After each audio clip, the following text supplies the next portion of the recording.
there are Catholic claims, Catholic ideas, things like the papacy, Mary, the saints, traditions. And then there are Protestant responses to these Catholic ideas. And we see it all the time on YouTube. I'm guilty myself of some of these videos as well, these response videos. Somebody puts out a video with something and somebody responds, then you respond back and ad nauseum over and over and over again. Well, my guest this week, Karlo Broussard from Catholic Answers, cuts through a lot of that kind of malaise, those endless responses, and brings us some of the most common objections or replies to those Protestant objections. We're talking about objections to common things like the papacy. Okay, Peter is the rock, we as Catholics believe. What's the most common Protestant objection to that? Might be saying, oh, he's just a small pebble, or the masculinity, the femininity, the gender of that noun is changed. Okay, Carlo brings us the Catholic response to that objection. It cuts through the endless back and forth and back and forth and back and forth of apologetics between Catholic and Protestant lines and across that divide. It cuts through that to provide some clarity and helps us to anticipate those kinds of responses and know how to respond in turn, how to anticipate those Protestant objections to Catholic ideas, and how to push back in charity, in clarity, and with kindness. That's this week on the show. It's a fantastic episode. Please enjoy. Hey friends, welcome back to the show. Thank you for watching. Thank you for listening. Thank you for being here. If you're watching on YouTube, hey, thanks for hanging out here. Make sure you hit the subscribe button and the bell so you get notified when these videos come out each and every week. And if you're on podcast, hey, we're also on YouTube at youtube.com/the Cordial Catholic to watch what you are listening to. This week, I am joined by staff apologist from Catholic Answers staff apologist Karlo Broussard. He is a sought-after speaker, a columnist, a regular guest on Catholic Answers Live. He has all kinds of articles and videos and some fantastic books. We've had him on the show before talking about these books, like his fantastic book, Purgatory is for Real. We've had him on that topic. And Meeting the Protestant Challenge, how to answer biblical objections to the Catholic faith, Catholic ideas. And this week he's back to talk about a book that's kind of the accompanying book, I think, Carlo, in this kind of this little dance we're doing here. This is like the dance partner. That's a weird metaphor. Weird no, analogy. It's perfect metaphor. It's Meeting the Protestant Response, how to answer common comebacks to Catholic arguments. Carlo, welcome back to the show. Thanks for being here, and hello. Well, Keith, thanks for having me, brother. It's great to be back with you, man. I was thinking this morning as I was reading through this book and driving into work and thinking about the ideas of this book, Carlo, that I wonder, between your accordion playing, okay, and Jimmy Makin's square dance calling, and I'm sure that Trent Horn probably plays the French horn just based on this, the last name. I think there's probably a promising little kind of weird Catholic Answers band, doo-wop group kind of ensemble here. You guys ever considered that kind of idea? Maybe, perhaps that's in the future, but we have yet to consider it in the immediate present. If this book doesn't work out for you, Carlo, I think why not? I might have to go back to the bars playing Cajun music, right? Yeah. Look, I think based on the success of this book and how much I love it, Carlo, I think you're fine sticking with this as your full-time. Well, blessed be God. Hopefully, God has the same plan in mind. It's fantastic. I want to ask you in a minute to kind of outline the genesis and kind of the structure of this book, because it's pretty interesting. It's pretty unique, and I think a fantastic addition to the stuff that's already out there that you put out there yourself, Carlo. But I want to say, first of all, that this is, I think, what is so needed right now in this world of YouTube responses and responses to the responses. And your friend, I've mentioned him, Catholic Answers apologist Trent Horn, has a rule where he won't respond to a response. He wants to debate the person head on. At some point, you can't respond to a person's response video or your response video. It just gets kind of crazy. But there's a lot infinitum. There's a lot of that out there on YouTube these days, where an apologist will put something out, and then somebody responds to that in a video, and that apologist responds back to that video, and then right ad nauseum. Your book, I think, cuts through a lot of that malaise, a lot of that chaff, and equips us, if I may say so myself, to anticipate what somebody might say in objection to this Catholic idea you're bringing forward, and know how to kind of anticipate and counter, kindly, compassionately, intelligently, that response that often comes trotting out as soon as you get this thing out of your mouth. So I think, Carlo, this is the perfect time for a work like this to cut through some of all the endless responses, right? Right. Yeah, well, I appreciate that insight, Keith, and I appreciate your kind words. Yeah, so the book is ordered toward defending Catholic arguments, in contrast with the previous book within this conversation, Meeting the Protestant Challenge, which was set out to defend Catholic beliefs against charges of contradicting particular biblical passages. So in that book, I addressed 50 objections that took the form, how can the church teach X when the Bible says Y? Alleged contradictions between what we believe and what the Bible says. And so I go through these objections and show that no contradiction holds water. There is no contradiction, and that the Catholic belief is actually consistent with that particular biblical text in light of other biblical texts, etc. Meeting the Protestant Response, I'm setting out to defend traditional Catholic arguments. For all these years, 2,000 years, 2 millennia, we've been presenting these arguments in support of our Catholic beliefs, particular biblical passages that we appeal to as biblical support, as a source of divine revelation, or a means of transmitting divine revelation from the one source, Jesus, to support a particular Catholic belief. And so the question often arises, Keith, which I've encountered time and time again from people who just get started in apologetics. They learn these Catholic arguments rooted in particular passages in the New Testament, and then ask the question, why don't Protestants get it, right? They think it's so clear. Matthew 16:18, Peter's the rock. He's got the keys of the kingdom. John chapter 6, Jesus says, eat my flesh and drink my blood 6 times within like 8 verses. How can it be any clearer? And why don't Protestants buy the argument? Why don't they get it? And so the book is actually ordered toward setting out to answer that question, to answer the question, why don't Protestants buy our Catholic arguments? So I wanted to give a voice to our Protestant brothers and sisters, in particular Protestant apologists, both old and new, give them a voice for their alternative readings of the text, why they don't think the Catholic reading is the correct reading.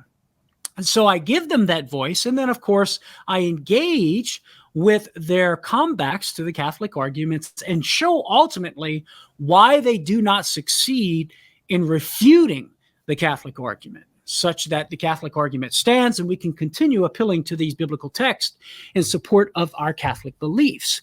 And Keith, my hope is that people reading the book can walk away with, of course, a greater sense of confidence in knowing that the Catholic argument remains standing and is sound, but also that they can walk away with a greater respect for our Protestant brothers and sisters, knowing that our Protestant brothers and sisters aren't buying the arguments just because they're closed-minded or stubborn or irrational or just blinded by their anti-Catholic biases. They actually have reasonable comebacks to the Catholic argument, such that if I didn't have the knowledge that I had in apologetics and in biblical studies, and I didn't have the resources to go to, like Jimmy Akin or Tim Staples and everybody here at Catholic Answers, and say, hey, how do we assess this text? I might be inclined to buy into the Protestant reading of these texts. And so it allowed for me, and I hope it allows for the reader, to see that a Protestant can be justified in his or her Protestantism in the face of the Catholic argument, such that they're not just being irrational or closed-minded. Now, ultimately, as we walk through those comebacks, as I said, Keith, I show, and I think persuasively and correctly, that these comebacks fail and do not succeed. But nevertheless, we can see that they're at least reasonable to hold, if one does not have the comeback to the comeback or the counter to the counter. Two things why I love you on this show, on my show, The Cordial Catholic, Carlo. First of all, you give a voice to those objections, and you give a voice that's not a weak, half-need kind of voice, right? You're not presenting these straw man arguments of the Protestant view. You're given some serious, weighty Protestant scholars and Protestant scholarship. You're presenting these strong objections to these Catholic ideas, and then showing how you think they can be dismantled. And I think you're right. You're quite persuasive in the way you address those, or kind of come back against those, or respond to those kind of comebacks. But you don't just give this silly kind of really simple, jack chick track kind of like response to these Catholic these objections. You're putting a lot of meat on the bones of these Protestant arguments, which I think that wins. I think should win you a lot of favor in the eyes of these Protestant readers and people who are making these arguments, because you're not trying to give the easy way out. You're giving the meaty argument, sure. and you're meeting that. You're doing it in a way, Carlo, that I think, like you said, is meant to engender respect for that position, right? You want me as a Catholic, other Catholic readers, to walk away going, you know what? Yeah, like those are good objections. I have to actually wrestle with those things, and bring a really fulsome Catholic response. It's not just kind of painting all these Protestants as silly people, irrational people, or not well-read people, or not really historically grounded people. These Christians who are making these Protestants, are making these objections, have good reasons for making those. So I think that is a very cordial way of addressing this, Carlo. I think so. Absolutely. It's a perfect fit for this show. It's very Canadian of you, Carlo. Keith, I had your show in mind when I was writing the book. Yeah. You must have. You bring up an interesting point that is actually something intended when I set out to write the book, that in my answers that I give to the comebacks, I intentionally wanted to put meat on the bones. I wanted to provide a Catholic a resource that shows them how to make the argument based on a particular text. Because so often in popular apologetics and popular apologetic books, it's sort of structured in a way that you have like the belief and then just a litany of scriptural quotations that are appealed to in support of the text without substantial exegesis of the text that shows you how and why the text lends itself toward the Catholic belief, or outright proof texting the belief. And so in writing this book and addressing the comebacks, it allowed for me to exegete the passage in a way that teaches the Catholic how to handle the word of truth, 2 Timothy 2:15 in the Douay-Rheims translation, how to handle God's word in a way that's effective and persuasive in arguing for our position of belief, rather than just Bible slinging verses, my verse against your verse and your verse against my verse. It's actually camping out, pitching the tent, so to speak, and camping out a little while with the text to exegete it and go through it, and then coming out on the other side that the text indeed does support the Catholic position, and we have reasoned argumentation to support that claim rather than just citing the passage. So the book provides a commentary on at least these particular biblical passages that we traditionally appeal to for these beliefs. It offers the Catholic a scriptural commentary on these biblical texts. So that was one other good fruit that I was happy with about the book and how it came out. Yeah, I think you've done a great job with that, Carlo. It's fantastic, and it takes this seriously, both the objection and then the response. I think that gives people a lot to chew into for the newer seasoned apologists, I think, to really understand their faith and where people might not be convinced of the Catholic position and exactly how that might might go out. So I want to dig into a few of these with you. There's tons to go into. We couldn't even cover a quarter of this book, I don't think, in our time here. Right. But I want to give listeners a sense of how some of these things work and how we can respond to some of these challenges. And I think we probably best begin with the papacy, because it is one of those very distinctive Catholic teachings, as your friend Joe Heschmeyer would note. I think the distinctive. I think he's mentioned. Yeah. So he says, right? I don't know. Actually, I agree with that. I agree. I do too. He's a great guy, a very good friend of the show. So I don't know. There are a lot of places to dig into with the papacy, and you cover all kinds of different angles and ideas. I want to get to Peter's role in the council in a minute, because that's a really interesting fact that is often brought up as this more sophisticated kind of response and just dealing with the keys or the rock. It's like, but wait, this over here. But I want to leave that aside for a minute. I do want to deal with the idea of the rock, because Peter is called the rock by Jesus, and the most frequent refrain that we will claim, okay, he's the rock. Here it is. It's very clear. You said this before, Carlo. The very frequent refrain will be, well, look, the way that Jesus uses the word rock, the Holy Spirit's led the author of the text to translate it this way or this way. And look, it's feminine here, it's masculine here. It can't possibly mean Peter. It must mean his confession, or must mean something else. And that is a very common response, almost a trope sometimes, but it can catch up the Catholic who goes, oh, well, okay. Yeah. Can you walk us through maybe that idea, the Catholic claim, the Protestant kind of objection, and then how we can work to make sense of that in light of our Catholic beliefs?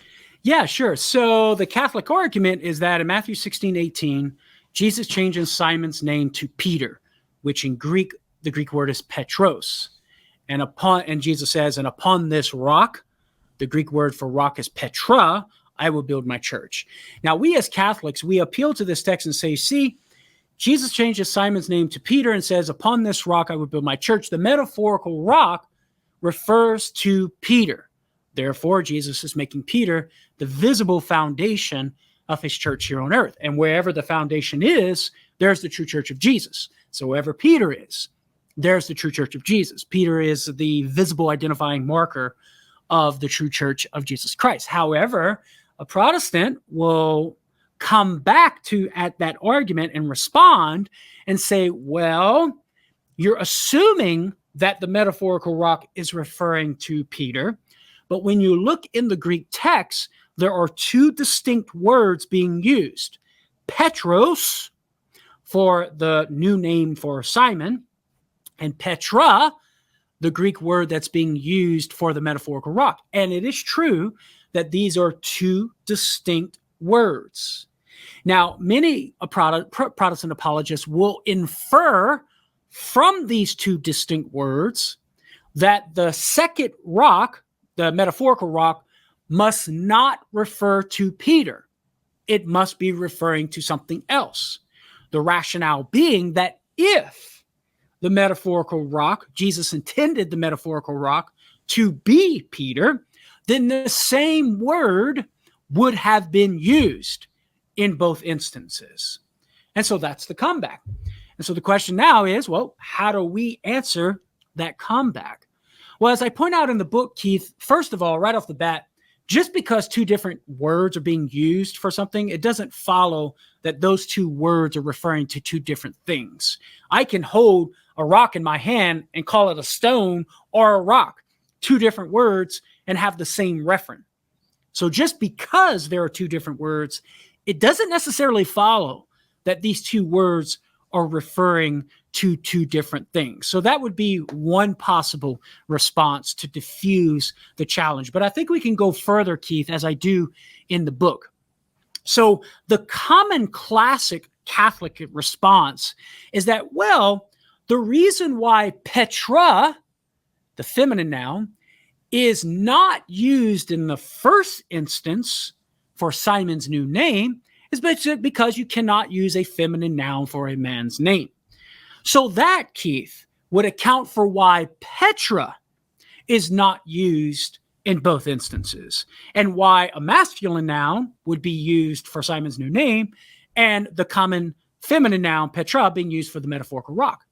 But many Protestant apologists have pushed back on that and said, no, that's not really the argument here.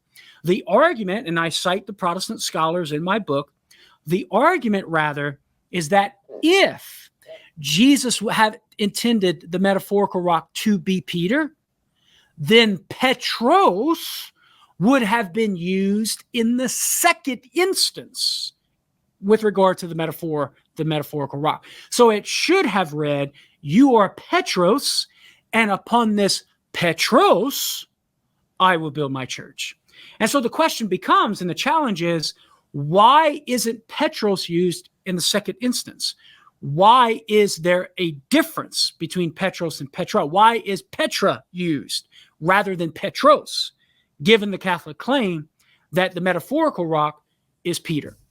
So that really gets to the heart of the objection. And so in response, as I point out in my book, we have plausible explanations as to why Petros is not used with regard to the metaphorical rock upon which Christ builds his church.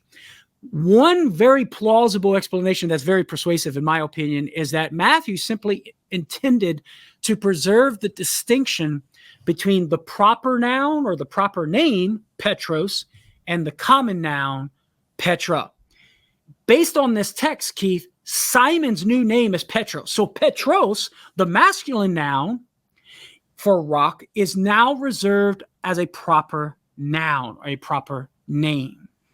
And it would be unintelligible, it wouldn't make sense for Matthew to use that proper name with regard to a metaphor that Jesus is speaking about, namely a metaphorical rock. It's more reasonable to use the common noun for the metaphor and preserve the distinction between a common noun and the proper noun. Thus, Petros, the proper noun, and Petra, the common noun. So that's one plausible explanation as to why Matthew doesn't use Petros, the proper name, in the second instance with regard to the metaphor, because that would have been like Jesus saying, you are Peter, and upon this Peter, I will build my church. It's more reasonable for Matthew to preserve the distinction between the proper and the common nouns. Now, check this out, Keith. As I point out in my book, another plausible explanation, and even R.T. France makes this connection, that it's possible that Jesus is preserving the parallel between what he's doing here in Matthew 16:18 and the parable he gave in Matthew 7:24 through 25, where he talks about how the wise man builds his house upon rock, Petra, feminine Greek noun for rock being used in both verses 24 through 25, and how the wise man builds his church upon the wise man builds his house upon the rock, and when the rains and the floods come, the house is not taken away. And it's possible that Matthew preserves Petra with regard to the metaphorical rock here in Matthew 16:18 to preserve the parallel, in order to convey to the reader that Jesus is the wise man that he spoke about in the parable in Matthew 7, who's building his house, the household of God, which St. Paul says is the church in 1 Timothy 3:15, upon the rock, in this case, Peter. And so Petra is used for the metaphor in order to preserve the parallel with the parable in Matthew chapter 7. And so those are a couple of plausible explanations as to why Matthew does not use Simon's new name, Petros, in the second instance, but rather uses the common noun, Petra, for the metaphorical rock upon which Jesus is going to build his church. I love how in-depth that goes, Carlo. Honestly, again, this isn't just a surface treatment of this very surfacey Protestant objection. You know, we're digging into right down into the weeds here on the nitty-gritty of these objections and then how to discuss them. And I love that you're using here a Protestant scholar to make this connection between the parable of the builder on the rock and the situation with Peter as the rock. I mean, this is not a Karlo Broussard idea you've pulled out of nowhere. You found this idea, this parallelism being seen by Protestant scholars, right? That's really interesting. Yeah, and you know, Keith, another assumption, now a Protestant might push back and say, well, Carlo, you're assuming that Petros means the same thing as Petra. And this gets to the common charge that not only is there a difference in the two Greek words, but the two Greek words actually mean different things, which some Protestant apologists will assert. But in response, we can actually appeal to Protestant scholarship to affirm that the two Greek words actually mean the same thing, that there's no difference between the two. So, for example, D.A. Carson affirms this, Craig Keener affirms this, as well as the late Lutheran theologian Oscar Coleman, all of whom affirm that there really is no difference in meaning between these two Greek words, the only difference being with their gender, Petros being masculine, Petra being feminine. So in light of that assumption that they mean the same thing, we can make the argument that it makes sense that Peter would be the metaphorical rock upon which Christ is going to build his church, because Jesus just changed Simon's name to rock. Why would Jesus indicate to the reader, to us, the listener, that he's changing Simon's name to rock within the very context of talking about building his church upon a metaphorical rock, if Peter is not that metaphorical rock? So given the name change, that sheds further light upon why Peter is this metaphorical rock upon which Christ is building his church. Otherwise, there would be no point in changing Simon's name to rock. Well said. Well said. And one of the then common kind of pushbacks sometimes would be, well, isn't Jesus the rock, Carlo? Yeah. Right? How like, that is then the next kind of sometimes card that's played, and rightly so. We call him the rock all the time. He's the Sure. cornerstone. He's the foundation of, he's Jesus. Isn't he the rock? How can Peter be the rock, Carlo? Isn't he talking about himself in his in these contexts? Well, the answer would be no, not within its literal historical context. And if Peter cannot be rock, simply because elsewhere in the Bible, Jesus is said to be the foundation of the church, well, then it would follow that we cannot be the light of the world, because elsewhere the Bible says Jesus is the light of the world. Or we cannot be priests, because the Bible says elsewhere that Jesus is the one true priest. Or that we cannot be mediators or intercessors, because elsewhere the Bible says that Jesus is the one mediator. So that would be my first response, to tease out the logic embedded in the comeback and show how it would lead to denying other things that most Christians affirm. Yes, even though Jesus is the light of the world, we're the light of the world too. Jesus is the one mediator, we're mediators too. Jesus is the one true priest, we're also priests, according to 1 Peter chapter 2, verses 5 and 9. What's the rationale behind that? The rationale is that we are not priests apart from Jesus, we are priests in and through Jesus. We are not mediators or intercessors apart from Jesus, but only in and through him. We are lights of the world, not apart from Jesus, but in and through Jesus, the one true light of the world. Similarly, Keith, as a Catholic, affirming Peter to be the visible foundation of Jesus' church here on earth does not take away from Jesus, the one true foundation, but rather we affirm the foundation of Peter, that the foundation that Peter is, only because he is grafted into Jesus. It is only because of Jesus that Peter is the visible foundation of his church here on earth. It is only in and through Jesus that Peter can be and have a foundational role in the church here on earth. And finally, Keith, I would just point out, as I point out in my book, is that metaphors can be used in different ways depending on the context in which it's being used. Just like the light metaphor, just like the mediation concept, just like the concept of being a priest. So with regard to the metaphor of being a foundation, in the other texts, for example, in 1 Corinthians chapter 3, verse 10, where Paul says that Jesus is the foundation, Paul's intention is not to specify which of the apostles are going to be the leader of the church.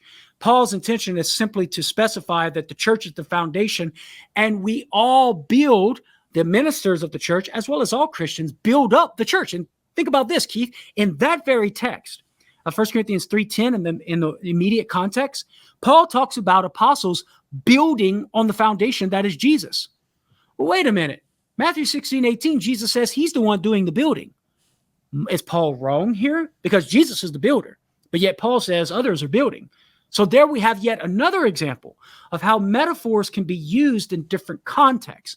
So when we come to Matthew 16:18, the question becomes, how is the metaphor being used here? Is it being used to specify Jesus alone as the foundation of his church? Or is it being used to specify Peter as the visible foundation of the church, while at the same time recognizing Jesus as the ultimate foundation? And as I point out in my book, Keith, it's the latter. In light of the name change, Simon's new name means rock, and then Jesus immediately talks about building his church upon a rock. In light of the fact that the second person singular pronoun is used, second person pronoun singular is used, I think, if my memory serves me correctly, like 7 times within just like 4 verses. I say to you, Simon Bar-Jonah, for flesh and blood has not revealed this to you, but I say to you, you are Peter, and upon this rock I will build my church. I give to you the keys of the kingdom of heaven. Whatever you bind on earth is bound in heaven. Whatever you loose on earth is loosed in heaven. The whole context, everything that Jesus is saying here is directed to Peter. And that Jesus builds his church upon the rock comes within the very midst of Jesus directing everything to St. Peter, thus giving us good reason to think that Peter is the rock. And so for these reasons and many other reasons that I point out in the book, we have good reason to conclude Peter indeed is the metaphorical rock upon which Christ is building his church. I'm convinced. Done. You got me. That's awesome, Carlo. You've almost, I think, anticipated my next question here, which is kind of funny, Carlo, because I'm going to bring up the idea, the pushback that, okay, Peter's not that unique. All the other apostles are also given the authority to bind and loose by Jesus later on in Matthew, just 2 chapters later, I think, almost exactly. And that's then commonly one of these things that's used to undermine the papacy, this idea that we as Catholics believe this is a unique office that Peter holds. The comeback is, well, no, look, all the apostles also have the authority to bind and loose like Peter is given. So there's no uniqueness of Peter. The apostles also have this. Ergo, eventually no one has this. And that kind of, the apostles, even if we're going to say the apostles had this versus just Peter, there's still things that worked out in that argument. It doesn't just mean that doesn't also pass on in some way, but it often is kind of used to dilute the waters a little bit and say, look, well, right, if these guys all also had it, then it wasn't that important, and maybe when they all died, it went away. But Peter never was unique in that sense. He was just another apostle, maybe the leader of the apostles, but not certainly unique. So what do you say to address the idea that, okay, well, all the apostles had this same kind of power or authority as Peter? Yeah, well, I think there's one hidden premise in that comeback, namely that whenever something is said of 2 people, those 2 people are equal with regard to what is said about them.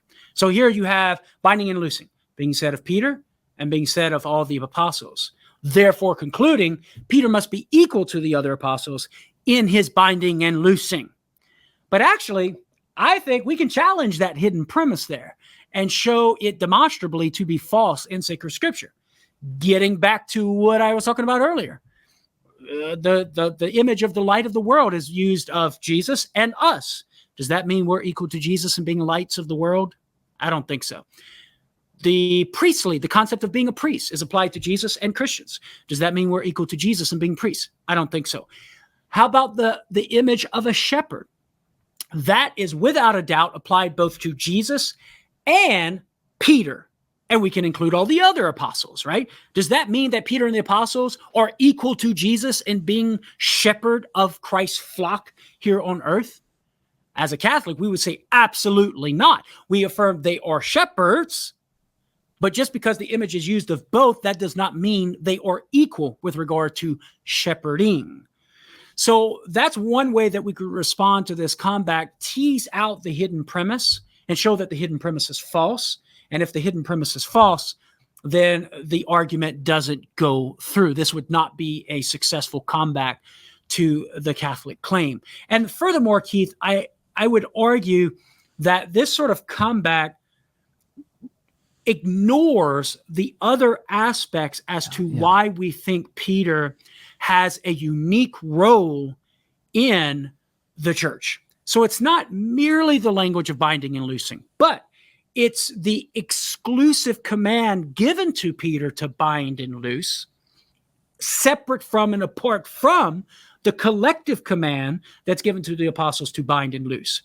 If Jesus is giving this command singly and is excluding Peter, exclusively giving, if Jesus is giving this command to Peter in a singled out way, whereas he gives the command to the apostles collectively, we can infer from that Peter has a unique and primary role in binding and loosing on his own, whereas the other apostles only are able to exercise that authority of binding and loosing in a collective way, right? There's some authority to bind and loose within their local churches, but they can only do so insofar as they are united with the one who has it in a primary sense, namely Peter.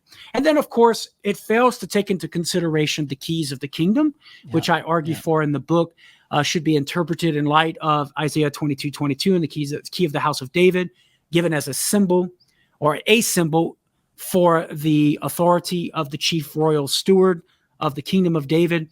And we should interpret the keys of the kingdom of heaven being given to Peter in light of that context, inferring that Peter is the chief royal steward of Jesus's kingdom here on earth, which is the Davidic kingdom, but transfigured, renewed, and perfected. And so we would have to take that into consideration as well in order to show that Peter's instruction to bind and loose is something that he possesses on his own as the chief royal steward in a way that can be separate from the collective authority that the apostles have together. All right, so the Protestant then says, okay, Carlo, I'm hearing what you're saying here, but let's look a little bit deeper into the New Testament and the Acts of the Apostles. And I think one of the rather robust challenges these days that often come out from very intelligent and reasonable and well-read, educated, sharp Protestant apologists on the issue of the papacy is the Jerusalem Council. This comes out time and again, and I think there is weight behind this argument that I think you wrestle with very well. I think, and Carlo, I got to say that your chapter on this is fantastic. But it's something that we really have to take seriously as Catholics when we see, okay, if we're going to call Peter the first pope and make these bold claims, like our friend Joe Heschmeyer does in his treatment of this, we have to look at something like the Council of Jerusalem in Acts, and a lot of the pushback goes, well, okay, we don't see Peter acting like the Pope here. We don't see him convening the council. We don't see him speaking first. We don't see him making a definitive judgment. There are, and you deal with all these in your chapter on this. I don't know if you want to take one or two of these, because we again could be here for a long, long time talking about just this topic, Carlo. But what would you say to respond to some of those kind of comebacks that have quite a bit of meat in the bone, because he's not very, very popish in this scene from a bird's eye view, maybe, Carlo. What do you think? Yeah, well, I would just challenge that assumption and argue that he does seem pretty darn popish, right? You threw out a few things. One, he doesn't convene the council. That is true. But it doesn't follow from that fact that he's not the Pope. Why? Because we don't believe as Catholics that a Pope must be the one to convene the council. All that is required is that for a council to be binding on the flock of Christ is that a Pope, successor to St. Peter as the Bishop of Rome, confirms, puts a stamp of approval on such a council. And so that Peter doesn't convene the council, that doesn't count as evidence against his role as the first Pope. Now, you mentioned Peter not giving any sort of definitive teaching. Well, I would just challenge that claim, because the text does indicate that Peter gives the definitive declaration on a theological issue concerning divine revelation.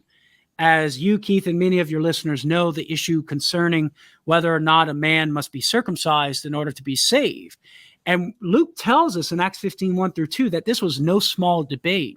And Paul and Barnabas were debating certain Jewish Christians who were making this claim that you got to be circumcised and hold fast to the Mosaic law to be saved. But Paul and Barnabas were countering, saying, no, you were saved by the grace of Christ through faith, and we're not saved by way of circumcision. But Luke tells us even Paul and Barnabas could not settle the issue. They couldn't settle the debate.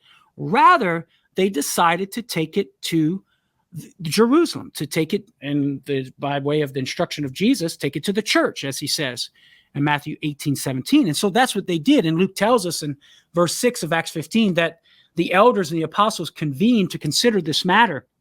And Luke makes it a point, Keith, to tell us that there was no small debate about this. And immediately after that, in verses 7 through 11, Luke records the speech that Peter gives that lays down the law, that definitively declares on behalf of the church, we believe, Peter says, that we're saved by the grace of Christ and not by circumcision. And then Luke begins to record a series of other events that took place immediately following Peter's declaration. He says, and they all were silent, which interestingly is coming right after in the narration of the events taking place, indicating that there's no small debate. There's a lot of debate going on. Peter gives the definitive judgment. And then Luke tells us that they were silent. And then he says, as the next part of the narration, Paul and Barnabas recount their deeds. And then James gives up to give his speech. Now, here's what's very interesting, Keith, as I point out in my book. There is a stark contrast between Peter's speech and James's speech. First and foremost, notice who takes the initiative to settle the theological dispute. It's Peter, not James.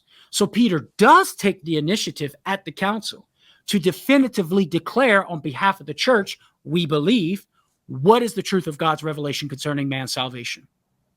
James does not take that initiative. If James had equal amount of authority of Peter or more, he would have been the one to take the initiative. And in fact, Keith, when we consider that historical evidence suggests that this James at the Council of Jerusalem was the bishop of Jerusalem, here you have a council in Jerusalem where you have the bishop of Jerusalem present. He's the head of that local church, and yet it's Peter, the one who takes the initiative and declares the truth of the matter. That in and of itself, Keith, in my opinion, gives us a strong evidence that James does not have equal authority to Peter, but that James defers to the authority of Peter. And then we push forward and we see that James doesn't give any sort of definitive declaration on behalf of the church as to what we are to believe about God's revelation. Rather, he proposes disciplinary precepts in order to settle the conflict between new Gentile converts to Christianity and Jewish converts to Christianity, and suggest, he says, it's my judgment that we should impose upon these new Gentile Christians these certain precepts. And notice how the members of the council convened to consider James's proposal and then decided, yes, this is a good thing. But no such thing happened with regard to Peter's declaration. The council, there's no evidence from Luke's narration in Acts 15 that the council fathers convened to consider what Peter had proposed. That was taken as truth. But they did consider whether they should implement James' proposal. And that yet again suggests, I would argue, Keith, that James does not have equal authority to Peter here, but an authority, yes, but less than a lesser rank of authority than Peter. Yeah, and this requires a careful reading of the text. I mean, certainly, right at face value, it looks like this objection has a lot of standing, holds a lot of water. But like you say, there's almost the theological kind of here's what we believe that Peter says, and the kind of pastoral response to actually implement these things in James's response, right? And they're very different. Yeah. If you actually piece those out and read them carefully, you do get this picture that I think becomes quite clear as you outline in the book, Carlo, of what's actually happening here, right? Yeah, absolutely. We're told, we're told explicitly after James makes his proposal that those present at the council convene to consider the matter and then issue in the decree that they're going to implement James's proposal. But as I said, no such thing takes place with regard to Peter. You would think that if James had more authority than Peter, then those present at the council would have been considering Peter's proposal about how a man is to be saved rather than James's proposal. And so the response of those present at the council, I think, is a strong response to James in contrast to how they respond to Peter's proposal, a strong evidence that Peter is exercising a higher degree of authority than James, and is actually at the helm here at the Council of Jerusalem. And that maps on to essentially what we profess the papacy to be, the type of authority that the Bishop of Rome, successor to St. Peter, has. Yeah, and part of that we've mentioned before on this show, I think in different contexts with you, Carlo, and other book or conversation we had before. But then sometimes this is also a matter of just what non-Catholics understand the Pope to be, right? If you don't understand what the actual authority of the Pope, you have a hard time seeing him. Perhaps in an instance like this, the Pope is not going to barge in wielding some kind of crazy power and bowl everyone over and say, "Oh, this is how it is. Goodbye, council over," kind of thing, or necessarily even convene every single council. Like some of those baseline misconceptions of what the Pope does by non-Catholics, or sometimes even Catholics, might color or bias you against seeing the papacy in some of these instances, right? Sure. Yeah, I mean, one classic example of that is looking to Galatians 2:9, where Paul rebukes, I think it's Galatians 2:9, I might be mistaken on that, where Paul rebukes Peter to his face concerning pulling away from eating with new Gentile Christians, right? In order not to offend the Judaizers or the Jewish Christians coming, I think, from Antioch. That's a classic text many Protestants will appeal to and says, see, Peter's not the Pope, because it's colored. I like the way you articulated that. Their preconceived notion of the papacy is colored by a false picture, right? It's colored by they're looking through a certain lens that makes them look for Peter being impeccable when that's not essential to the papacy. And I think here, too, although the Pope does have the authority to just barge in and say, hey, this is how it's going to be, over and above, you bishops, you don't have anything to say, right? He does have that authority, and that's precisely the Catholic claim of the supremacy of the Bishop of Rome. In practice, he doesn't have to operate that way. He can allow for his bishops to come up with certain proposals, and ultimately he would approve of them, but allow bishops to exercise a legitimate authority that they have, although ultimately subservient to his authority, but nevertheless a real authority. And so this is what we see here. We see Peter exercising his unique authority. We see the Bishop of Jerusalem and the other apostles and the elders present there exercising their legitimate authority as well. But the two are not in conflict with each other. In fact, through the Catholic paradigm, we can see that the apostles and the elders' authority is consistent with the unique and supreme authority that Peter has. Well said, Carlo. Well said. As always, there's so many. I have a list of ones I want to touch on. There's just too many to actually touch on all of them, which is, I think, a good problem to have for us, Carlo. We'll just do it again, right? Another opportunity for an episode. It's a fantastic book. I wanted to do baptism, but for time's sake, I want to skip over that and go to the Eucharist. And I'm looking at page 119 in your book here. You're talking about the idea where, the bread of life discourse, John 6, Jesus talking about eating his flesh and drinking his blood. And there are lots of objections to this being literal from all kinds of different angles and ways that Protestants can approach this. And I've dealt with this in all kinds of different ways on this show and in things I've written and people that I've had on here to talk about this. But I think one that stands out to me from the many that you deal with here is the idea that Jesus meant his words figuratively because elsewhere he speaks figuratively. He talks about himself as the door, as the vine, right? He is not a literal door, Carlo. He's not an actual vine. So how can we be so sure that he's talking about himself here, not just in a figure of speech? How can we be so sure? And we stake our Catholic faith on this. It's a pretty important tenet of the Catholic faith. If we're mistaken in this, Carlo, then we've made a pretty big mistake in some of our fundamental beliefs, and we're doing something that's really backwards as Catholics. So how can we be so sure that he's not just talking in figurative language again here, like he does elsewhere? Yeah, and to even strengthen the combat, Keith, the claim, the charge is that where Jesus elsewhere has these I am statements in John's gospel itself, he speaks metaphorically. So in John 10:9, Jesus speaks of himself as the door or the gate. I am the gate. In John 15:5, he speaks of himself as the vine. I am the vine.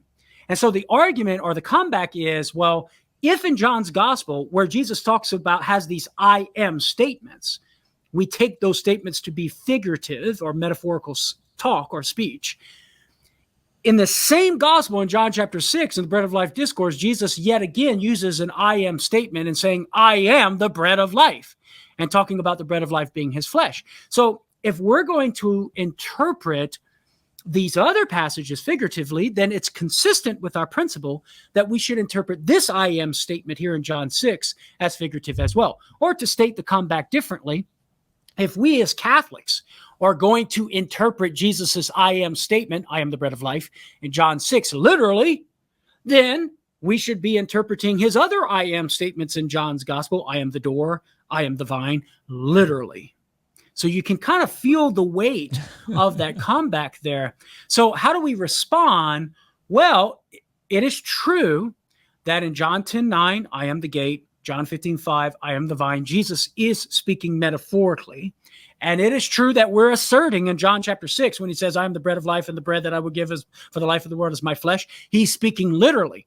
So the question becomes, why are we taking him literally here in John 6, but not literally in these other I am statements? And here's one key answer to that question. In the door and the vine passages, Keith, the audience does not take him literally. Nobody in the audience says, get the WD-40 so we can oil the hinges on him. Nobody says in John 15, go get the clippers to clip off the leaves of Jesus. Whereas in John chapter 6, his audience does take him literally. They're freaking out. Like, how can this man give us his flesh to eat? The Jews say in John chapter 6, verse 53. In John chapter 6, verse 60. The disciples say, this is a hard teaching. Who can accept it? So the audience does take him literally in John 6, but not in these other passages. And so that would be one reason to take Jesus literally here in John 6, but not literally in these other passages. Nowhere in the door and vine passages do you see Jesus trying to correct the metaphorical understanding of his audience. He leaves it as it is. Why? Because they got it right. They took him metaphorically, and that was the correct understanding. In John chapter 6, we see something different.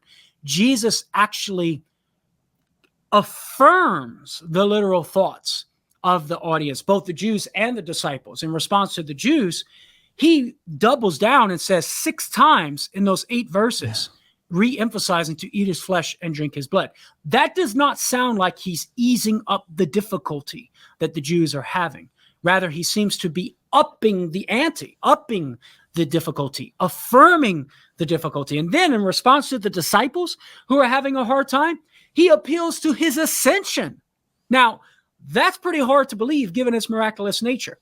Why would Jesus appeal to his ascension, which is going to be pretty darn hard to believe given its miraculous nature, in order to ease the difficulty of his teaching to eat his flesh and drink his blood? That doesn't make sense. And then finally, Jesus actually lets his disciples walk away because of the difficulty that they are having with this teaching to eat his flesh and drink his blood. And that Jesus lets them walk away and does not call them back to clarify their literal understanding and ease the difficulty, indicates to us that he's affirming the difficulty that they're having. He's affirming the literal thoughts that they're having. So given that evidence in John chapter 6, that's why we conclude that the I am statement, I am the bread of life, and the bread that I will give is my flesh, should be taken literally, but not taken literally when he's talking about I am the gate and I am the vine. There is evidence in the context to suggest a literal interpretation in John 6, but no evidence for a literal interpretation in John chapter 10, verse 9, and John chapter 15, verse 5. So that's sort of a summary of how I tackled this in my book. That's fantastic. And I guess you could broaden that even further to look at the understanding of the early church as well, if you wanted to, right? Nobody was going on there saying Jesus was literally a door or literally a vine, but there's abundance of evidence if you push things back a little bit further. And you do include some ideas from the early church fathers in these areas, but you could, I think you probably intentionally keep it a little bit restricted. Yeah. You could go, a few decades, a century further, and find a lot of this kind of thing being said about Jesus and understanding what he meant in that context in a very particular way, right? Yeah. So the book is focusing on the scriptural evidence, but then we could ask the question, is there any early Christian attestation or confirmation, corroboration of our Catholic reading of these texts? And the answer is yes. It's all over in the early Christian writing, such that it's a unanimous belief, right? That it provides for us a strong testament to this belief being a part of the historic Christian faith and a part of divine revelation as well, part of sacred tradition. So, for example, Ignatius of Antioch, writing about AD 107 in his letter to the Smyrnians, is instructing the church in Smyrna about those who have heterodox opinions, those who are teaching things contrary to God's revelation. And he gives a litany of things, right? And within that list of heterodox opinions, Ignatius lists or puts in that list, there are those who do not confess the Eucharist to be the flesh of Christ. Why? There are those who do not participate in the Eucharist. Why? Because they do not confess the Eucharist to be the flesh of Christ. And the reason why they didn't, some early Christians didn't believe the Eucharist to be the flesh of Christ is because they didn't believe Jesus to have any flesh whatsoever. So known as the Docetus heresy or Docetus heresy early on. If you don't think Jesus was really in the flesh, well, then surely you're not going to believe the Eucharist to be the flesh of Christ. But notice the implicit hint there. There are some denying the Eucharist to be the flesh of Christ. And Ignatius identifies that as a heterodox opinion, something contrary to divine revelation. The implication being to profess the Eucharist as the flesh of Christ is orthodoxy and a part of the divine revelation. Very well said, Carlo. That's fantastic. Look, there's again so much in here we could cover, and we don't have hours and hours to cover it. So that's good. It's a good problem to have, Carlo. It's a fantastic book. I want to ask you to tell us a bit about where people can go to find this, see more of you, hear more of you. There are plenty of appearances of yours on this fantastic show, so I'll put those links in the show notes for this episode where people can find and hear more of your awesome stuff. But where else should they go to check out this book and find more of your stuff if they want to pick it up for themselves, Carlo? What do you think? Yeah, so basically, Keith, everything that I do is through Catholic Answers. So they can go to Catholic.com, type in Karlo Broussard. You'll see there all of the videos and the radio shows that I've done here at Catholic Answers, the articles that I write, both in the print edition and the online edition, some videos that I've produced earlier when I started with Catholic Answers called Ready Reasons. So at Catholic.com, that's where they can get everything. I do have my own website, carlobroussard.com, where I host sort of like the articles that I write for Catholic Answers and some of the videos, although I don't stay up to date on those because there's just so much. And I'm not very active I'm not active at all on social media. Probably good.